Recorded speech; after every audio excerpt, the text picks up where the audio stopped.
ഈശോ മിശിഹായിക്ക് സ്തുതിയായിരിക്കട്ടെ.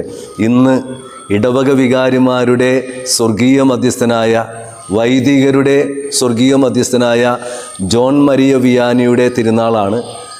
ഈ വിശുദ്ധൻ്റെ നാമധാരികളായ എല്ലാവരെയും ആശംസിക്കുന്നു. വളരെ പ്രത്യേകിച്ച് അഭിഷിക്തരായ എല്ലാ വൈദികരെയും പ്രത്യേകം ആശംസിക്കുകയും പ്രാർത്ഥനാശംസകൾ നേരുകയും ചെയ്യുന്നു. അതോടൊപ്പം ഇന്ന് ജന്മദിനം ഓർക്കുന്നവരെയും, വിവാഹ വാർഷികം അനുസ്മരിക്കുന്നവരെയും, പൗരോഹിത്യത്തിൻ്റെ ജൂബിലി അനുസ്മരിക്കുന്നവരെയും പ്രത്യേകം അഭിനന്ദിക്കുന്നു. പുരോഹിതൻ എന്ന വാക്കിൽ നമുക്ക് പൗരോഹിത്യത്തെക്കുറിച്ച് വിചിന്തനം ചെയ്യാം. പുരോഹിതൻ എന്ന വാക്കിൻ്റെ അർത്ഥം മുൻഭാഗത്ത് നിർത്തപ്പെട്ടവൻ. പുരോഹിതൻ, മുൻഭാഗത്ത്, മുൻപിൽ നിർത്തപ്പെട്ടവൻ, നയിക്കുവാനായി നിയോഗിക്കപ്പെട്ടവൻ. ഇതുപോലെ തന്നെയാണ് പള്ളിയിൽ അച്ഛൻ, കപ്പ്യാരച്ഛൻ, മെത്രാനച്ഛൻ. അച്ഛൻ എന്നുള്ള സാൻസ്ക്രിറ്റ് പദവും വളരെ ശ്രദ്ധേയമാണ് പൗരോഹിത്യത്തെക്കുറിച്ച് ചിന്തിക്കുമ്പോൾ. മാനം കാക്കുന്നവൻ, മാർഗം പറഞ്ഞു കൊടുക്കുന്നവൻ, നട്ടലുള്ളവൻ എന്നുള്ള അർത്ഥമാണ്. അപ്പോൾ വികാരി അച്ഛൻ വെച്ചാൽ ഒരു ഇടവകയുടെ അഭിമാനം, അന്തസ്, ആഭിജാത്യം കാക്കുന്നവനാണ് വികാരി അച്ഛൻ. മെത്രാനച്ഛൻ എന്ന് പറയുന്ന ഒരു രൂപതയുടെ അഭിമാനം, അന്തസ്, ആഭിജാത്യം കാക്കുന്ന വ്യക്തിയെയാണ് മെത്രാനച്ഛനെന്നും വിളിക്കുന്നത്. നമുക്ക് പൗരോഹിത്യത്തിൻ്റെ എല്ലാമായ നിത്യപുരോഹിതനായ യേശുവിൽ നിന്നും ആരാണൊരു വൈദികൻ, ആരായിരിക്കണമെന്നൊരു വൈദികനെന്ന് ഒന്ന് ധ്യാനിക്കുവാൻ പരിശ്രമിക്കുകയാണ്. ഒന്നാമത്തെ ക്വാളിറ്റി, ഒരു പുരോഹിതൻ prayerful, patient and prudent person ആകണം. പ്രാർത്ഥിക്കുന്ന മനുഷ്യനാകണം. വിശുദ്ധ ഗ്രന്ഥത്തിൽ അതിരാവിലെ മലമുകളിലേക്ക് പോകുന്ന ഈശോ, വിജനതയിലേക്ക് പോകുന്ന ഈശോ, തനിച്ചിരുന്ന് പ്രാർത്ഥിക്കുന്ന ഈശോ, ആ ഈശോയ്ക്ക് തേജസ്സും ഓജസ്സും പകർന്നു കൊടുത്ത സ്രോതസ്സായിരുന്നു പ്രാർത്ഥന.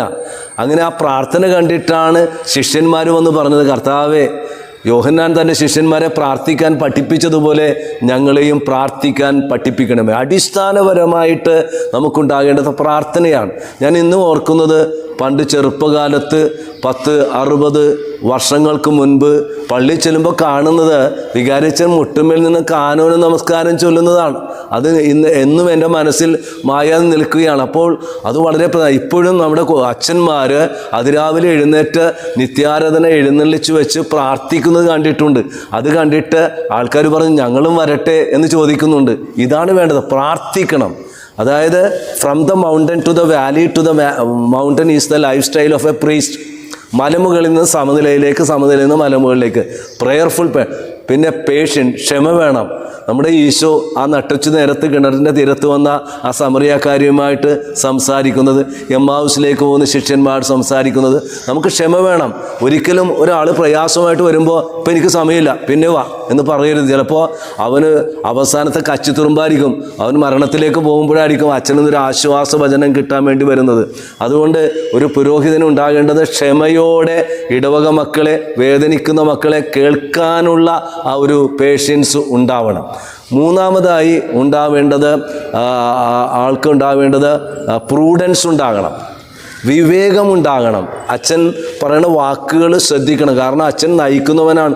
പള്ളിയിൽ എന്തെങ്കിലും പറയുമ്പോൾ, മറ്റുള്ളവരോട് പറയുമ്പോൾ അതൊക്കെ ശ്രദ്ധിക്കണം. വാക്കുകൾ സഭ്യമായിരിക്കണം, വിശുദ്ധമായിരിക്കണം. അപ്പോൾ ആദ്യത്തെ quality prayerful, patient, prudent person. പ്രാർത്ഥിക്കുന്ന മനുഷ്യനായിരിക്കണം, ക്ഷമയുള്ള മനുഷ്യനായിരിക്കണം, വിവേകമുള്ള വ്യക്തിയാണ്. സോളമൻ പ്രാർത്ഥിച്ചതുപോലെ എന്നും പ്രാർത്ഥിക്കണം. രണ്ടാമതായി റിക്കൺസൈലർ, അനുരഞ്ജകനാകണം. നിത്യപുരോഹിതനായ ഈശോ പീഡാസഹനവും മരണവും ഉത്ഥാനവും വഴി ആ അനുരഞ്ജനമാണ് നടത്തിയത്. ആ അനുരഞ്ജനത്തിൻ്റെ പഠനമാണ് നൽകുക. ബലിയർപ്പിക്കാൻ വരുമ്പോൾ ആരോടെങ്കിലും നീരസമുണ്ടെങ്കിൽ ബലിവസ്തു വച്ചിട്ട് രമ്യതപ്പെടണം. അത് ഈശോ പാദക്ഷാളനം നടത്തിയും പകുത്തു കൊടുത്തും കുരിശിൽ കിടന്നുകൊണ്ട് പിതാവെ അവരോട് ക്ഷമിക്കണമെന്ന് പ്രാർത്ഥിച്ചുകൊണ്ടും ചങ്ക് പിളർന്നും അനുരഞ്ജനത്തിൻ്റെ അടയാളം നൽകി. അതിന്നും തുടരുന്നത് കുമ്പസാരം എന്ന കൂദാശയാണ്. അപ്പോൾ അനുരഞ്ജന കൂദാശ പരികർമ്മം ചെയ്യാൻ ഈ ലോകത്തിൽ മറ്റാർക്കും പറ്റില്ല, ആ വൈദികന് മാത്രമേ സാധിക്കുകയുള്ളൂ. അതുകൊണ്ടാണ് കാർഡിനൽ ന്യൂമാൻ പറഞ്ഞത്, കുമ്പസാരക്കൂട്ടിൽ പാപങ്ങൾ മോചിക്കുന്ന കർത്താവിനെ ആ വൈദികനിൽ എനിക്ക് കാണുവാൻ സാധിക്കും എന്ന് പറഞ്ഞത്. അപ്പോൾ കുമ്പസാരക്കൂട്ടിൽ ഇരിക്കുവാൻ സാധിക്കണം. ജോൺ മരിയ വിയാനി എന്താ ചെയ്തത്? 18-20 മണിക്കൂറാണ് തണുപ്പ് കാലത്ത് പോലും കുമ്പസാരക്കൂട്ടിലിരുന്നത്. അപ്പോൾ നമ്മൾ ഇന്ന് ജോൺ മരിയ വിയാനിയുടെ തിരുനാൾ ആഘോഷിക്കുമ്പോൾ അച്ഛൻ ഈ പറഞ്ഞ നിത്യപുരോഹിതനായ ഈശോയുടെ റിഫ്ലക്ഷനാണ്, ഒരു പ്രതിഫലനമാണ് ജോൺ മരിയ വിയാനി. പ്രാർത്ഥിക്കുന്ന മനുഷ്യനായിരുന്നു അദ്ദേഹം. കുമ്പസാരത്തിൻ്റെ കൂടിൻ്റെ മഹത്വം പറഞ്ഞ വ്യക്തിയാണ്. അപ്പോൾ നമ്മളും കുമ്പസാരക്കൂട്ടിൽ, അല്ലെങ്കിൽ ഇപ്പോൾ ഇല്ല, ഞായറാഴ്ച ഇരിക്കുള്ളൂ, ശനിയാഴ്ച ഇരിക്കുള്ളൂ, സമയമില്ല, എപ്പോൾ വരുന്നോ അപ്പോൾ നമ്മൾ ഇരുന്ന് അവരെ കേൾക്കുവാനുള്ള സുമനസ് വൈദികനുണ്ടാവണം. അതാണ് റിക്കൺസൈലർ. ഇനി ഇൻ്റർസെസർ, മധ്യസ്ഥനാണ്. ഈ ദൈവജനത്തിന് വേണ്ടി മുഴുവനും മധ്യസ്ഥ പ്രാർത്ഥന നടത്തുന്നതാണ്. അത് അതിരാവിലെ എഴുന്നേറ്റ് കാനോന നമസ്കാരം ചൊല്ലുമ്പോഴും, വിശുദ്ധ കുർബാന അർപ്പിക്കുമ്പോഴും, നൊവേന ചൊല്ലുമ്പോഴും, ജപമാല ചൊല്ലുമ്പോഴും, മോശ കരമുയർത്തി പ്രാർത്ഥിച്ചതുപോലെ, ജോഷ പ്രാർത്ഥിച്ചതുപോലെ, നോഹ പ്രാർത്ഥിച്ചതുപോലെ, ലോത്ത് പ്രാർത്ഥിച്ചതുപോലെ, അബ്രഹാം പ്രാർത്ഥിച്ചതുപോലെ നമ്മൾ പ്രാർത്ഥിക്കണം. അതുകൊണ്ടാണ് മോനിക്ക അമ്മ പ്രാർത്ഥിച്ചു മാനസാന്തരപ്പെടുത്തിയ അഗസ്തീനോസിനോട് പറയുന്ന അന്ത്യവചസ്സുകൾ, മരണക്കിടക്കയിൽ വന്നില്ലെങ്കിലും ബലിയർപ്പിക്കുമ്പോൾ എന്നെ ഓർക്കണമേ. നിസ്സാര കാര്യമല്ല നമ്മുടെ വിശുദ്ധ കുർബാന. വിശുദ്ധ കുർബാനയിൽ നമ്മൾ ഓർക്കണം. അതുകൊണ്ടാണ് വരാപ്പുഴ അതിരൂപതയിൽ ഡാനിയൽ അച്ചാറുപറമ്പിൽ പിതാവുള്ളപ്പോൾ എല്ലാ പള്ളികളിലെ സാക്രിസ്റ്റിയിൽ ഒരു പടവും വാക്കുകളും ഉണ്ടായിരുന്നു. Remember O priest, this is your first mass, last mass and only mass. ഓ പുരോഹിത, നീ ഓർക്കണം, നിന്റെ ആദ്യ ബലി, ഏകബലി, അന്ത്യബലിയാണെന്നുള്ള ഓർമ്മയിൽ വേണം നീ ബലി അർപ്പിക്കുവാൻ. അപ്പോൾ ഏറ്റവും വലിയ മധ്യസ്ഥ പ്രാർത്ഥനയാണ് വിശുദ്ധ കുർബാന. വിശുദ്ധ കുർബാന വിശുദ്ധിയോടുകൂടെ നമ്മൾ അർപ്പിക്കണം. അടുത്തത് ഈ എന്നുള്ള വാക്ക്, എക്സംപ്ലറി, എഡിഫൈയിങ്, എനർജറ്റിക്. നമ്മൾ മാതൃകയായിരിക്കണം. ആ മാതൃകയായതുകൊണ്ടാണല്ലോ എത്രയോ പുരോഹിതന്മാർ കടന്നുപോയി. പക്ഷെ ജോൺ മരിയ വിയാനിയെ സഭ എടുത്ത് ഹൈലൈറ്റ് ചെയ്യാൻ കാരണം എന്താണ്? അദ്ദേഹം മാതൃകാപരമായിട്ടുള്ള നല്ലൊരു വൈദികനായി ജീവിച്ചു. 73 വയസ്സ് വരെയും ജീവിച്ചതുകൊണ്ട് ഇന്ന് വികാരിമാർക്ക് മാതൃകയായിട്ട് നൽകിയിരിക്കുകയാണ്. ഇതുപോലെ നമ്മൾ ഓരോ ഇടവകയിലും വരുമ്പോൾ മാതൃകയാകണം. നമ്മൾ എല്ലാ വൈദികരും ഓർക്കാറില്ല. ചില വൈദികർ പോകുമ്പോൾ പോകാതിരിക്കാൻ വേണ്ടി മെമ്മോറാണ്ടം കൊണ്ട് പോകുന്ന കേസുകളുണ്ട്. ചിലർ പോകുമ്പോൾ പൊട്ടിക്കരയുന്നവരുണ്ട്. ചിലത് പടക്കം പൊട്ടുന്ന കേസും കേട്ടിട്ടുണ്ട്. അവരച്ഛൻ പോകണമെന്ന് കേട്ടപ്പോൾ പടക്കം പൊട്ടിച്ചിട്ടുണ്ട്. അപ്പോൾ അത് വളരെ മോശമായിട്ടുള്ള കാര്യമാണ്. എക്സംപ്ലറി. ഇനി എഡിഫൈയിങ് ആയിരിക്കണം, അല്ല എനർജറ്റിക് ആയിരിക്കണം, എഫിഷ്യൻ്റ് ആയിരിക്കണം. അപ്പോൾ വന്നിട്ട് പലപ്പോഴും ഇപ്പോഴത്തെ പരിപാടി എന്താണ്? ഏതൊരു മെത്രാനിച്ചൻ പറഞ്ഞു, ബൈബിള് പറഞ്ഞിട്ടുണ്ട്, യേശയാണ് പറഞ്ഞേക്കണത്, പിഴുതെറിയുവാനും അടിച്ച് പൊട്ടിക്കുവാനും ആയിട്ടാണ് അഭിഷേകം ചെയ്തേക്കണത്. അപ്പോൾ ചില ആൾക്കാരുടെ സുഖക്കേടെന്ന് വെച്ചിട്ടുണ്ടെങ്കിൽ നല്ല പണിയാണ്, അതങ്ങോട്ട് പൊളിച്ചു പണിയണം, അല്ലെങ്കിൽ ഒന്നുമില്ലെങ്കിൽ ഒരു ഗ്രോട്ടോ പണിയണം, അല്ലെങ്കിൽ ഒരു കൊടിമരം പണിയണം. ഇതൊന്നും അല്ല. നമ്മൾ പണിയേണ്ടത് നമ്മുടെ കുടുംബങ്ങളെയാണ്, ഭവനത്തെയാണ് പണിയേണ്ടത്. തിരുവനന്തപുരത്തെ ഒരു മെത്രാപ്പൊലിത്ത പറഞ്ഞു, ഞാൻ വന്നിരിക്കുന്നത് കെട്ടിടം പണിയാൻ വേണ്ടിയിട്ടല്ല, എൻ്റെ ആഗ്രഹം നല്ല വീടുകൾ, ഭവനം, ശുശ്രൂഷയുടെ, സ്നേഹത്തിൻ്റെ ഭവനം പണിയണം, സ്നേഹം കൊണ്ട് ഒരു വീട് പണിയണം എന്ന് പറഞ്ഞ വാക്കുകളും ശ്രദ്ധ. ഇതുപോലെ അച്ഛന്മാർ വന്നിട്ട് ആ ഇടവക ഒരു കുടുംബമാക്കി മാറ്റുന്ന വ്യക്തികളുണ്ട്. അതാണ് നമ്മൾ തീർച്ചയായിട്ടും ചെയ്യേണ്ടത്. അപ്പോൾ എക്സംപ്ലറി, എഡിഫൈയിങ്, എനർജറ്റിക്, എഫിഷ്യൻ്റ് ആയിരിക്കണം വികാരിയച്ഛൻ. ഇനി സോഷ്യബിൾ ആയിരിക്കണം, സർവീസബിൾ ആയിരിക്കണം, അവൈലബിൾ ആയിരിക്കണം. വളരെ കർത്താവ് എല്ലാവർക്കും എല്ലാമായി നന്മ ചെയ്തുകൊണ്ട് കടന്നുപോയി എന്ന് ആ ഒറ്റ വാചകം എത്ര മനോഹരമാണ്. ഇതുപോലെ നമ്മൾ സോഷ്യലായിരിക്കണം എല്ലാവരോടും. അവിടെ പണക്കാർ പാവപ്പെടുക അല്ല. ഞാൻ ഇന്ന് ഓർക്കുന്നു, കൊച്ചി രൂപതയിലെ കാര്യവള്ളിയച്ഛനെ ഞാൻ ഓർത്തു. കാര്യവള്ളിയച്ഛനെ എല്ലാവരും അറിയണമെന്നില്ല. ആ മനുഷ്യനെ ഒരിക്കലും എടാപോടാന്ന് വിളിക്കില്ല. അങ്കിൾ, ആൻറ്റി, ചേട്ടാ, ചേച്ചി, മോനെ, മോളെ, ഒരിക്കലും കർസംസാണ്. ഏത് പാവപ്പെട്ടവൻ്റെ വീട്ടിലും പോകും, ആരുടെയും വീട്ടിൽ പോകും. വെറും സൈക്കിളിലാണ് ആ മനുഷ്യൻ പോകുന്നത്. നല്ലൊരു വിശുദ്ധനായ മനുഷ്യൻ, സോഷ്യബിളാണ്. ഈ ഒരു സോഷ്യബിലിറ്റി നമുക്കുണ്ടാവണം. അത് വളരെ പ്രധാനപ്പെട്ടാണ്. പ്രത്യേകിച്ച് ഇടവകളിലൊക്കെ ഇരിക്കുമ്പോൾ നമ്മൾ സോഷ്യബിൾ അല്ലെങ്കിൽ ഈ യുവാക്കളും എല്ലാവരും അകന്നു പോകും. അവരെല്ലാവരും ആകർഷിക്കാനായിട്ട് സാധിക്കണം. എനിക്കറിയാവുന്നൊരു വൈദികനുണ്ട്. ആ വൈദികന് കുട്ടികളും എല്ലാവരും വരും. ഭയങ്കരമാണ്. എപ്പോഴും ആ പള്ളിമടയിൽ നിറയെ കുട്ടികളും യുവാക്കളും ആയിരിക്കും. കാരണം ആ ബന്ധം അതാണ്. പിന്നെ സർവീസബിൾ ആയിരിക്കണം. എപ്പോഴും ഏതിനും ഓടാൻ തയ്യാറാകണം. ഒരു രൂപതയിലെ അച്ഛനുണ്ട്, തീപിടിച്ച ആത്മാവെന്നാണ് വിളിക്കണത്. ആളെ എപ്പോൾ വിളിച്ചാലും അങ്ങോട്ട് ഓടണേ. തീപിടിച്ച ആത്മാവ് പരിശുദ്ധാത്മാവ് എന്നാണ് ഒരു അച്ഛനെ വിളിക്കുന്നത്. അച്ഛൻ ആരാണെന്ന് ഇപ്പോൾ എന്നെ കേൾക്കുന്ന അച്ഛന്മാർക്ക് മനസ്സിലാവും, പക്ഷെ ഞാൻ പേര് പറയില്ല. കാരണം അത്രയ്ക്ക് ഒരേ സമയം തന്നെ എവിടെയും പോകും. ബൈ ലൊക്കേഷൻ പോലെയാണ് അച്ഛൻ. എവിടെയും പോകും, എന്തിനും തയ്യാറാണ്. നോ എന്നുള്ള വാക്ക് അച്ഛൻ്റെ ഡിക്ഷണറി ഇല്ല. ഇനി നമ്മൾ ഏറ്റവും പ്രധാനം ട്രൂത്ത്ഫുൾ ആൻഡ് ട്രസ്റ്റ്ഫുൾ. സത്യം നിങ്ങളെ സ്വാതന്ത്ര്യത്തിലേക്ക് നയിക്കും. സത്യസന്ധമായിരിക്കണം. നമ്മുടെ കണക്കുകൾ അക്കൗണ്ടബിൾ ആയിരിക്കണം. അല്ലാതെ ഒടുവിൽ ആൾക്കാർ അക്യൂസ് ചെയ്യരുത്. അച്ഛനിങ്ങനെ പണം എടുത്തുകൊണ്ട് പോയി എല്ലാം. എനിക്കൊരു വൈദികനെ അറിയാം. അദ്ദേഹം എല്ലാ ദിവസവും ലാപ്ടോപ്പ് എടുത്തിട്ട് കൈക്കാരൻ അല്ലെങ്കിൽ മറ്റുള്ള ആൾക്കാരെ വിളിച്ചിട്ട് അടിച്ചു ചേർക്കണേ. ആ അച്ഛൻ എന്നോട് പറഞ്ഞത് എന്താണെന്നറിയാമോ? അച്ഛാ, നെൽസൺ ജോബ് അച്ഛാ, ഇന്ന് രാത്രി മെത്രാനിച്ച് വിളിച്ച് പറഞ്ഞാൽ അച്ഛാ നാളെ പോകണമെന്ന് പറഞ്ഞാൽ ഞാൻ നാളെ രാവിലെ ഇവിടെ നിന്ന് പോകും. കാരണം അക്കൗണ്ടബിൾ ആണ്. അപ്പോൾ നമ്മൾ ഓർക്കണം, അക്കൗണ്ടബിലിറ്റി ഉണ്ടാകണം അച്ഛന്മാർക്ക്. അങ്ങനെ വന്നു കഴിഞ്ഞാൽ എല്ലാം ക്ലിയർ ആയിരിക്കണം. രസീതും ബില്ലും എല്ലാം ക്ലിയർ ആയിരിക്കണം. ക്ലാരിറ്റി ഉണ്ടാകണം. ഇനി അച്ഛൻ പറയാം, അപ്പോൾ ഞാൻ ആരാണൊരു വൈദികനെന്ന് കർത്താവായ യേശുവിൻ്റെയും അതുപോലെ തന്നെ ജോൺ മരിയ വിയാനയുടെയും ജീവിതത്തിൽ നിന്നാണ് പറഞ്ഞത്.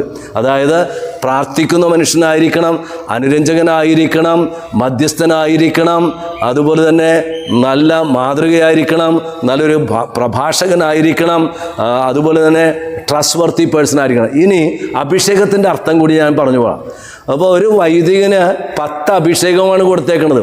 ഒരു വൈദികനാവാനായിട്ട് SSLC കഴിഞ്ഞാൽ 11 വർഷം, അല്ലെങ്കിൽ ഞങ്ങൾക്ക് സന്യാസിമാർക്ക് 13 വർഷം വേണം. നമ്മുടെ കേരളത്തിലെ എല്ലാ ഡിഗ്രിയും എടുക്കാനുള്ള സമയമാണ്. അത്രയും പഠിപ്പിച്ച് എൻ്റെ ബാച്ചിൽ 24 പേരുണ്ടായിരുന്നു. അവസാനം വൈദികരായത് ഞങ്ങൾ 3 പേര് മാത്രമാണ്. 3 പേര് മാത്രമാണ്. അപ്പോൾ വിളിക്കപ്പെട്ടവർ അനേകം, തിരഞ്ഞെടുക്കപ്പെട്ടവർ ചുരുക്കം. ഇനി ഓർക്കേണ്ടത്, അത് ഇടവക വൈദികരായാലും സന്യാസ വൈദികരായാലും അഭിഷേകമുണ്ട്. ഒന്നാമത്തെ അഭിഷേകമാണ് ഗുണത്തിൻ്റെ മേൽ അധികാരം. കാനായിൽ അപ്പോസ്തലന്മാരെ കൊണ്ടുപോയി വെള്ളം വീഞ്ഞാക്കിക്കൊണ്ട് കർത്താവ് അതിലൂടെ പഠിപ്പിച്ച വെഞ്ചരിപ്പ് കർമ്മമാണ്. നിസ്സാര കാര്യമല്ല. നമ്മൾ വീടിന് തറക്കല്ലിടുമ്പോൾ, കട്ടിൽ വയ്ക്കുമ്പോൾ, ഹൗസ് വാമിങ്ങിന് അല്ലെങ്കിൽ ഒരു വണ്ടി മേടിക്കുമ്പോൾ, വഞ്ചി മേടിക്കുമ്പോൾ, വല മേടിക്കുമ്പോൾ, മെഡൽ മേടിക്കുമ്പോഴൊക്കെ അച്ഛൻ്റെ അടുക്കൽ കൊണ്ടുവന്ന് വെഞ്ചരിക്കുകയാണ്. ആ വെഞ്ചരിക്കുമ്പോഴാണ് ദൈവത്തിൻ്റെ കൃപ ഉണ്ടാകുന്നത്. 7 കൂദാശകൾ കൂടാതെ അദൃശ്യമായ പ്രസാദവരം നൽകാൻ കഴിവുള്ളതാണ് ഈ വെഞ്ചരിച്ച കാര്യങ്ങൾ. ഇതുപോലെ സ്ഥലം അല്ലെങ്കിൽ കൃഷി നടക്കുന്നില്ല, പക്ഷിമൃഗാദികൾ വാഴുന്നില്ല, സ്ഥലം വിറ്റ് പോകുന്നില്ല, നിങ്ങൾ അച്ഛനെ വിളിച്ച് ആശീർവദിക്കണം. അതാണ് ഗുണത്തിൻ്റെ മേൽ അധികാരം. രണ്ടാമത്തത് സമയത്തിൻ്റെ മേൽ അധികാരം. നമുക്ക് ഒരുപാട് മതങ്ങളുണ്ടെങ്കിലും ഒരു മത നേതാവിൻ്റെ പേരിലല്ല ചരിത്രം. യേശുവിൻ്റേത് മാത്രമാണ്. BC എന്നും AD എന്നും നിരീശ്വരവാദികൾ പോലും ദൈവമില്ല എന്ന് പറയുന്നവർ പോലും അവൻ്റെ അധരത്തിൽ നിന്ന് ചരിത്രം പറയണമെങ്കിൽ അറിയാതെ അവൻ പറയുന്നതാണ് BC AD. അപ്പോൾ സമയത്തിൻ്റെ മേൽ അധികാരം. കർത്താവ് സമയത്തിലേക്ക് ആൽഫായും ഒമേഗയുമാണ്. 12 വർഷം പഴകിയ രോഗം, 38 വർഷം പഴകിയ രോഗം, 18 വർഷം കൂനിയായ സ്ത്രീ. ഇതുപോലെ അഭിഷിക്തരായ വ്യക്തികളിലൂടെ, ധ്യാനത്തിലൂടെ, ആരാധനയിലൂടെ, വിശുദ്ധ കുർബാനയിലൂടെ ഈശോ സമയത്തിലൂടെ കടന്നു വരും. എനിക്ക് പരിചയമുള്ള സെബാസ്റ്റ്യൻ ജിജി ദമ്പതികളുണ്ട്. അവരെന്നും വന്ന് പ്രാർത്ഥിക്കും. അവരോട് പറഞ്ഞ് ധൈര്യമായിട്ടിരിക്കുക. അബ്രഹാത്തിന് 100-ാം വയസ്സിൽ, സാറായിക്ക് 90-ാം വയസ്സിൽ കുഞ്ഞുങ്ങളെ കൊടുത്തെങ്കിൽ ദൈവത്തിന് അസാധ്യമായിട്ട് ഒന്നുമില്ല. സ്ത്രീകളുടെ പതിവുകൾ കഴിഞ്ഞിരുന്നുവെന്ന് ബൈബിൾ സാക്ഷ്യപ്പെടുത്തുമ്പോഴും വിശ്വസിക്കൂ സെബാസ്റ്റ്യൻ, ജിജി, അത്ഭുതം നടന്നു. കല്യാണം കഴിച്ചിട്ട് അവർക്ക് 30 വർഷം കഴിഞ്ഞ് കുഞ്ഞുണ്ടായി. 30 വർഷം കഴിഞ്ഞ് കുഞ്ഞുണ്ടായി. അപ്പോൾ ഓർക്കണം, കർത്താവിന് അസാധ്യമായിട്ട് ഒന്നുമില്ല എന്നുള്ള ആ വലിയ കാര്യം മനസ്സിലുണ്ടാവട്ടെ. പ്രത്യേകിച്ച് 20-ാം വയസ്സിൽ കല്യാണം കഴിച്ചതിൽ 50-ാം വയസ്സിലാണ് ജിജിക്കൊരു പെൺകുഞ്ഞ് പിറന്നത്. അപ്പോൾ എന്നെ ശ്രവിക്കുന്ന പ്രിയപ്പെട്ട സഹോദരങ്ങളെ, സമയത്തിലേക്ക് ഈശോ കടന്നു വരും. മൂന്നാമതായി ദൂരത്തിലേക്കാണ്. അതാണ് മധ്യസ്ഥ പ്രാർത്ഥന. നമ്മൾ പ്രാർത്ഥിക്കുമ്പോൾ അകലെയായിരിക്കുന്ന വ്യക്തികളെ ഈശോ സ്പർശിക്കും. ശതാധിപൻ്റെ ഭൃത്യൻ, രാജസേവകൻ്റെ മകൻ, കാനാൻകാരുടെ മകളെ സ്പർശിച്ചല്ലോ സ്പർശിക്കും. വല്ലാർപാടത്ത് 2-ാം ശനിയാഴ്ച രോഗശാന്തി ശുശ്രൂഷയാണ്. ഒരു ചേച്ചി വന്നിട്ട് പറഞ്ഞു, 2 ചേച്ചിമാർ വന്നിട്ട് പറഞ്ഞു, അച്ഛാ ഞങ്ങളുടെ സഹോദരി ലണ്ടനിലാണ്, അത്യാസന്ന നിലയിലാണ്, എല്ലാവരും കൊണ്ട് പ്രാർത്ഥിപ്പിക്കണമേ. ഞങ്ങൾ പ്രാർത്ഥിച്ചു, കർത്താവ് പ്രവർത്തിച്ചു. അതായത് രാത്രി എനിക്ക് ഫോൺ വന്നിരിക്കുകയാണ്, നെൽസൺ ജോബച്ച സന്തോഷ വാർത്തയുണ്ട്, മധ്യസ്ഥ പ്രാർത്ഥനയ്ക്ക് നന്ദി കേട്ടോ. നിങ്ങൾ പ്രാർത്ഥിക്കുന്ന സമയത്ത് അബോധാവസ്ഥയിലായിരിക്കുന്ന ഞങ്ങളുടെ സഹോദരി കണ്ണു തുറന്നു. എന്നിട്ട് ആരാണ് എന്നെ സ്പർശിച്ചത് എന്ന് ചോദിച്ചു. വാഴുവിൻ്റെ സമയത്ത് ഈശോനെ എടുത്ത് ഉയർത്തിയപ്പോഴാണ് ആ സമയത്ത് ഈശോ സ്പർശിച്ചതാണ്. അപ്പോൾ അകലങ്ങളുടെ മേൽ അധികാരമുണ്ട്. അതാണ് നമ്മുടെയൊക്കെ പ്രാർത്ഥന, കുടുംബ പ്രാർത്ഥന, മധ്യസ്ഥ പ്രാർത്ഥന എന്നൊക്കെ പറയുന്നത്. ഇനി പാപത്തിൻ്റെ മേൽ അധികാരം. നമുക്ക് നമ്മുടെ ഇന്ത്യൻ പ്രസിഡന്റിന് പാപം മോചിക്കാൻ പറ്റുമോ? നമ്മുടെ കേരളത്തിലെ ചീഫ് മിനിസ്റ്ററിന് പറ്റുമോ? ആർക്കും പറ്റില്ല. ആ പാവപ്പെട്ട വൈദികൻ ആരുടെ പാപങ്ങൾ മോചിക്കുന്നുവോ മോചിക്കപ്പെടും, ബന്ധിക്കുന്നുവോ ബന്ധിക്കപ്പെടും. അപ്പോൾ അങ്ങനെ ഒരു അധികാരം പാപം മോചിക്കാനുള്ള പാപശാന്തി നൽകിയിട്ടാണ് ഈശോ രോഗശാന്തി നൽകിയത്. തളർവാദ രോഗിയുടെ പാപം മോചിച്ചു കഴിഞ്ഞപ്പോൾ അവൻ കിടക്കയും എടുത്തുകൊണ്ട് നടന്നുപോയി. 38 വർഷം തളർന്നു കിടന്നവനും അപ്രകാരം തന്നെയാണ്. ഇപ്പോൾ കുമ്പസാരക്കൂട്ടിൽ നടക്കുന്നത് വലിയൊരു അത്ഭുതമാണ്. അതായത് 15 ഔദാശിക ഫലമാണ് ആ പാവപ്പെട്ട വൈദികനിലൂടെ കർത്താവ് നൽകുന്നത്. ഇനി പ്രകൃതിയുടെ മേൽ അധികാരം, കാറ്റിനെ ശാസിച്ച് ശാന്തമാക്കിയത് ആരാണ്? ഈശോ. കടലിന് മുകളിലൂടെ നടന്നുപോയത് ആരാണ്? ഈശോ. അന്തോണി സുന്നാളച്ചൻ്റെ ചരിത്രം നോക്ക്. പ്രസംഗിക്കുമ്പോൾ ചുറ്റും മഴ പെയ്യുന്നു, അവിടെ മാത്രം മഴ പെയ്തില്ല. മഞ്ഞുമൽ ആദ്യത്തെ മരിയൻ കൺവെൻഷനിൽ മുണ്ടഞ്ചേരി വെച്ച് നയിക്കുമ്പോൾ ഏലൂരും കളമശ്ശേരിയിലും ചേരാനല്ലൂരും മഴ പെയ്തു. വിശ്വാസികളോട് പ്രാർത്ഥിക്കാൻ പറഞ്ഞു. മഴയെ തടഞ്ഞു നിർത്തിയ ആ സംഭവം എൻ്റെ മനസ്സിലുണ്ട്. അപ്പോൾ പ്രകൃതിയുടെ മേൽ, അതുകൊണ്ടാണ് പാമ്പ് ശല്യം, എലി ശല്യം, തേളി ശല്യം, പല്ലി ശല്യം ഒക്കെ വരുമ്പോൾ അച്ഛന്മാരെ വിളിച്ച് പ്രാർത്ഥിക്കുന്നതിൻ്റെ അർത്ഥം അതാണ്. അപ്പോൾ കീടങ്ങളുടെ മേൽ അധികാരമുണ്ട്, പാമ്പിൻ്റെ മേൽ അധികാരമുള്ള കർത്താവായ യേശുവിൻ്റെ അധികാരം. ഇനി പിശാചുക്കൾ, എക്സോർസിസം. സഭയിൽ ഭൂതോച്ചാരണ പ്രാർത്ഥനയുണ്ട്. തിന്മകളുടെ ശക്തികളെ ഉന്മൂലനം ചെയ്യാനുള്ള അധികാരം കർത്താവ് നൽകിയിട്ടുണ്ട്. കർത്താവ് എന്തിനാണ് അഭിഷേകം ചെയ്തത്? വചനം പ്രഘോഷിക്കുവാൻ, രോഗസൗഖ്യം, പിശാചുക്കളെ ബഹിഷ്കരിക്കുവാൻ. അപ്പോസ്തലന്മാർ വന്ന് പറയുന്നുണ്ട്, നിന്റെ നാമത്തിൽ പ്രാർത്ഥിച്ചപ്പോൾ ഇങ്ങനെ സംഭവിച്ചു. അപ്പോൾ കർത്താവിന് സാത്താൻ മിന്നൽ പിണൽ പോലെ താഴെ വീഴുന്നത് കാണാൻ സാധിച്ചു. ജോൺ വിയാനിയുടെയും പാതിരപ്പിയുടെയും സെൻ്റ് ആനിയുടെയും ഒരുപാട് വിശുദ്ധന്മാരുടെ ജീവിതത്തിൽ നമുക്ക് കാണാൻ സാധിക്കും. പിശാചുക്കളുടെ മേൽ അധികാരം. അടുത്ത് ജീവൻ്റെ മേൽ അധികാരം. അതാണ് രോഗീലേപനം. കർത്താവ് ജൈറിസിൻ്റെ മകളെ, വിധവയുടെ മകനെ, ലാസറിനെ ഉയർപ്പിച്ചു. ആ ഉയർത്തെഴുന്നേൽപ്പ് ഇന്നും നടക്കും. എനിക്ക് ഒരുപാട് അനുഭവങ്ങളുണ്ട്. PVS ആസ്പത്രിയിൽ രോഗീലേപനം കൊടുക്കാൻ വേണ്ടി പോയപ്പോൾ അവർ പറഞ്ഞു, അച്ഛാ പെട്ടെന്ന് മരിക്കാൻ, നല്ല മരണത്തിന് പ്രാർത്ഥിക്കാൻ പറഞ്ഞു. ഞാൻ വാസ്തവത്തിൽ സത്യം തുറന്നു പറഞ്ഞാൽ അതിനുവേണ്ടിയാണ് പ്രാർത്ഥിച്ചത്. പിറ്റേ മാസം കലൂരി ചെന്ന് കഴിഞ്ഞപ്പോൾ വികാരിച്ചിന് ചോദിച്ചു, നെൽസൺ ജോബിച്ച ഈ കഴിഞ്ഞ അവസാനത്തെ ചൊവ്വാഴ്ച PVS രോഗീലേപനം കൊടുക്കാൻ വേണ്ടി പോയില്ലേ? ഞാൻ ഉടനെ തന്നെ ചോദിച്ചു, ആളടിച്ചു പോയാ? അടിച്ചൊന്നും പോയില്ല. ദേ വിശുദ്ധൻ്റെ കഴുത്തിൽ പൂമാലനാണ് കണ്ട, അതാണ് ആള്. എനിക്ക് വിശ്വസിക്കാൻ പറ്റില്ല. കാരണം രോഗീലേപനം സൗഖ്യത്തിൻ്റെ ലേപനമാണ്, പേടിക്കേണ്ട ആവശ്യമില്ല. ഇനി ഈശോയ്ക്ക് സമ്പത്തിൻ്റെ മേൽ അധികാരമുണ്ട്. 5 കൊണ്ട് 5000 പേര്, 7 കൊണ്ട് 4000 പേര്. ഈ സമ്പത്ത് ഇരട്ടിപ്പിക്കുന്ന ആരാണ്? ഇപ്പോൾ ട്രോളിങ് കഴിഞ്ഞ് ബോട്ടിങ്ങിന് പോയിട്ടുണ്ട്. അപ്പം ഞാൻ ഓർക്കുന്നത് കുറേ വർഷങ്ങൾക്ക് മുമ്പ് പള്ളിപ്പുറം മുനമ്പത്ത് ധ്യാനം നടക്കണേണ്. അപ്പോൾ 5 സഹോദരന്മാർ പള്ളിമുറ്റത്തൊക്കെ കിടന്നാണ് ഉറങ്ങണത്. അപ്പോൾ അവർ വന്നിട്ട് പറഞ്ഞു, ധ്യാനഗുരുക്കളായ നിങ്ങൾ ഞങ്ങളുടെ ബോട്ടിൽ വന്ന് ഒന്ന് വെഞ്ചരിക്കണം. ഈശോ ബോട്ടിൽ വന്നപ്പോഴാണല്ല നിറയെ ലഭിച്ചത്. ഞങ്ങൾക്കൊരു വിശ്വാസമുണ്ട്. അങ്ങനെ ചെന്നു, അവർ പ്രാർത്ഥിച്ചു, എല്ലാവർക്കും ഓരോ ജപമാലയും കൊടുത്ത് വിട്ടു പോവാ. സീസണല്ല കേട്ടോ, ഒന്നും കിട്ടാൻ സമയമാണ്. പക്ഷേ കർത്താവിൻ്റെ അടുക്കൽ അവരെ ഏൽപ്പിച്ചു, വഞ്ചിയും വലയും ഏൽപ്പിച്ചു കഴിഞ്ഞു. വെഞ്ചരിച്ച് കഴിഞ്ഞപ്പോഴോ അവർക്ക് അന്ന് ചാകര വീണു. അന്ന് ഒരിക്കലും ഇങ്ങനെയുള്ള ചെമ്മീൻ, പൂവാലും ചെമ്മീൻ വീഴില്ല. അന്ന് ബോട്ട് നിറയെ കിട്ടി. അവരുടെ കടം 5 ലക്ഷത്തിൻ്റെ കടവും തീർന്നു. അതാണ് സമ്പത്തിൻ്റെ മേൽ കർത്താവ് കടന്നു വരും. 55-ാം സങ്കീർത്തനം 37-ാം സങ്കീർത്തൻ്റെ കണ്ടന്റ് ഒന്നാണ്, നിന്റെ പ്രശ്നങ്ങൾ കർത്താവിനെ ഭരമേൽപ്പിക്കുക, നീ വിസ്മയം കാണും. മത്തായി 11:28, എൻ്റെ അടുക്കൽ വരുമ്പോൾ ഞാൻ നിങ്ങളെ ആശ്വസിപ്പിക്കാം. അതാണ് സമ്പത്തിൻ്റെ മേൽ അധികാരമുള്ളവർ. ആത്മഹത്യ ചെയ്യാൻ വേണ്ടി പോയൊരു വ്യക്തിയെക്കുറിച്ച് ഞാൻ പറഞ്ഞിട്ടുണ്ട്. അയാൾ സന്ധ്യയാകാൻ വേണ്ടി കാത്തിരിക്കണേ. പക്ഷേ സന്ധ്യയാകുന്നതിന് മുമ്പ് ഒരു വചനം അയാൾക്ക് കിട്ടി. ആ വചനമാണ് അയാൾക്ക് ശക്തി കൊടുത്തത്. പിന്നെ രാത്രി പലരും അദ്ദേഹത്തിനെ വിളിക്കണേ. അത്ഭുതം തോന്നി. അയാളുടെ കടബാധ്യതയിലേക്ക് കൂട്ടുകാർ കടന്നു വന്നു, അത് നികത്താനായിട്ട് സാധിച്ചു. ഇനി ഈശോയുടെ അധികാരം ദൗർഭാഗ്യത്തിൻ്റെ മേലാണ്. ഞാൻ കുടുംബത്തിൽ പിറന്ന ആളാണ് കേട്ടോ. ഞങ്ങൾ 5 പേരും വീട്ടിൽ പിറന്നതാണ്. നമ്മുടെ അമ്മമാർ എവിടെയെങ്കിലും സ്കാനിങ്ങിന് പോയിട്ടുണ്ടോ? MRI എടുക്കാൻ വേണ്ടി പോയിട്ടുണ്ടോ? ഗൈനക്കോളജിസ്റ്റിൻ്റെ അടുത്ത് പോയിട്ടുണ്ടോ? അന്നത്തെ കാലത്തൊരു മിഡ് വൈഫ്, ഒരു വയറ്റാട്ടിയുണ്ട്. കാരണം അധ്വാനിച്ചിരുന്നേ, മിക്സിയില്ല, അന്ന് വേറെ മില്ലില്ല. ശരിക്കും നല്ല സ്റ്റാമിന, അരക്കണ അമ്മമാരാണ്, നല്ല മസിലുള്ള അമ്മമാരാണ്. അവർ തലേ ദിവസം വരെ ജോലി ചെയ്തു, സ്വന്തമായിട്ട് പ്രസവിക്കുകയും ചെയ്തു, നോർമൽ ഡെലിവറി. കാരണം അത് അവരുടെ ആ ഒരു അധ്വാനശീലമാണ്. അപ്പോൾ ഇന്നെന്താണ്? അനങ്ങാൻ പാടില്ല, ബെഡ് റെസ്റ്റ്. ഉടനെ തന്നെ 2-3 സ്കാനിങ്, ചലനമില്ല, ഉടനെ അബോർട്ട് ചെയ്ത് കളയും. അപ്പോൾ ഓർക്കണം, ദൗർഭാഗ്യത്തിൻ്റെ മേലെ അധികാരമുള്ള ഈശോയാണ്. ഈശോനെ ഏൽപ്പിച്ചു കൊടുക്ക്. 2 മക്കബേക്കാരുടെ പുസ്തകം 7-ാം അധ്യായത്തിൽ 7 മക്കളുടെ അമ്മ പറയുന്നുണ്ട്, നിനക്ക് ജീവൻ നൽകിയത് ദൈവമാണ്, ദൈവത്തെ മറന്നു കുഞ്ഞെ ജീവിക്കരുത്. അപ്പോൾ ഓർക്കണം, അമ്മമാർ പെട്ടെന്ന് എടുത്ത് ചാടരുത്. നിങ്ങൾ ദൈവത്തിൽ ആശ്രയിക്ക്. കപ്പൽ പള്ളി അവിടെ ഞാൻ ഇന്ന് ഓർക്കണേണ്, 5 പ്രാവശ്യം അബോട്ടായി പോയേക്കണത്. 6ാമത്തെ സ്കാനിങ് 5 ഗൈനക്കോളജിസ്റ്റിൻ്റെ റിപ്പോർട്ടുമായിട്ട് വന്നു. അപ്പോൾ മോൺസിഞ്ഞർ അലക്സാണ്ടർ വടക്കുന്നില പറഞ്ഞു, മക്കളെ ചെയ്യരുത്, നിങ്ങൾ ഏൽപ്പിച്ചു, അബോട്ട് ചെയ്തില്ല, നല്ലൊരു കുഞ്ഞിനെ ലഭിച്ചു. ഇപ്പോൾ ദൗർഭാഗ്യത്തിൻ്റെ മേൽ അധികാരമുണ്ട്. അവസാനമായി ശാരീരിക, മാനസിക, ആത്മീയ, ഭൗതിക മേഖലകളിൽ. അതാണ് കർത്താവിൻ്റെ ആ അധികാരം എന്ന് പറയുന്നത്. കർത്താവ് അവരുടെ ജീവിതത്തിലേക്ക് കടന്നു വരുന്നു. വിവിധ വ്യാധികളാലും വ്യഥകളാലും അവശരായവരെയും അപസ്മാര രോഗികളെയും കർത്താവ് സുഖപ്പെടുത്തി. അപ്പോൾ എന്നെ ശ്രമിച്ചുകൊണ്ടിരിക്കുന്ന പ്രിയപ്പെട്ട സഹോദരങ്ങളെ, ഇന്ന് പ്രീസ്റ്റ്ഹുഡിൻ്റെ ദിവസമായതുകൊണ്ട് അച്ഛന്മാരെ ബഹുമാനിക്കുന്ന, പ്രാർത്ഥിക്കുന്ന അൽമാർക്കും വേണ്ടിയൊരു സന്ദേശമാണ്.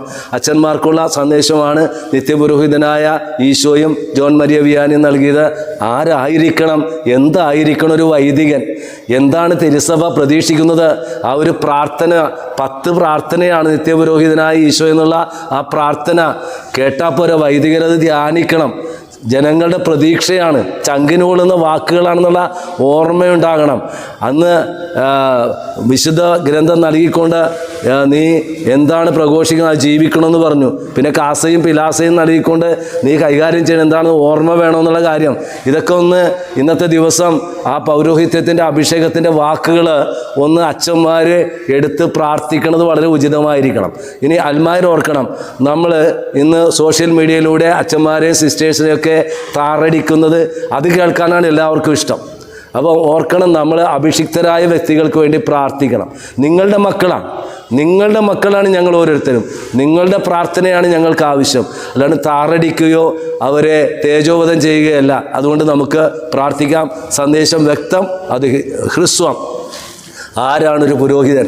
ഓരോ വൈദികരും അറിഞ്ഞിരിക്കേണ്ട കാര്യങ്ങൾ അച്ഛൻ പറഞ്ഞു. അതിനുശേഷം ദൈവജനവും പൗരോഹിത്യത്തിൻ്റെ അഭിഷേകം അറിഞ്ഞിരിക്കണം. അവർക്ക് വേണ്ടി പ്രാർത്ഥിക്കണം, ദൈവവിളി പ്രോത്സാഹിപ്പിക്കണം.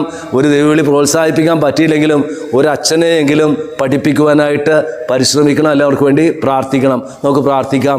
കാരുണ്യവാനായ ദൈവമേ, ജോൺ മരിയ വിയാനിയുടെ തിരുനാൾ ആഘോഷിക്കുമ്പോൾ ആഗോളതലത്തിൽ ഇപ്പോൾ തിരുസഭയിൽ ശുശ്രൂഷ നടത്തുന്ന ഇടവകയിലും സന്യാസ ഭവനങ്ങളിലും വിവിധ മേഖലകളിലും ശുശ്രൂഷ ചെയ്യുന്ന എല്ലാവരെയും, ലിയോ പാപ്പായ്ക്ക് വേണ്ടി, കർദിനാൾമാർക്ക് വേണ്ടി, മെത്രാന്മാർക്ക് വേണ്ടി, വൈദികർക്ക് വേണ്ടി, സന്യസ്തർക്ക് വേണ്ടി, വൈദിക വിദ്യാർത്ഥികൾക്ക് വേണ്ടി, സന്യാസാർത്ഥിനികൾക്ക് വേണ്ടി ഞങ്ങൾ പ്രാർത്ഥിക്കുന്നു. കർത്താവായ ഈശോയെ, അവിടുന്ന് നൽകിയ അധികാരം ഉപയോഗിച്ച് ഇപ്പോൾ ഈ വചനം ശ്രവിച്ചുകൊണ്ടിരിക്കുന്ന എല്ലാവരെയും അവിടുന്ന് ആശീർവദിക്കണമേ.